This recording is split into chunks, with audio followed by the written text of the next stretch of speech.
Hey guys, in this video I'll show you how to delete Windows.old folder from Windows 11, and this is what I did. So you just come to your File Explorer, okay?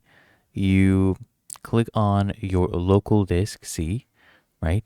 And once you have selected it, right click on it, and then click here on Properties. And what we'll do, we'll come here, we'll click on Details, right? And then you'll see right here, it is going to analyze how your storage is being used.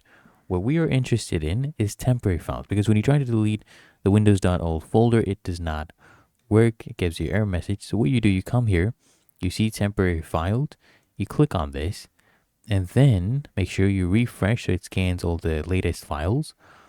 And what we're interested in is the old Windows installation folder, which I've deleted. But what you do is you just highlight, you just toggle these ones, especially like these ones right here, temporary Windows installation files. You toggle this check mark, and once it is selected, you just come here, you hit remove files, and then it'll ask you, are you sure? Because the selected files and their data will be permanently deleted. Go ahead and click continue and let the process finish. It's really that easy. So if you found this helpful, make sure you smash the like button, subscribe to Quick Fix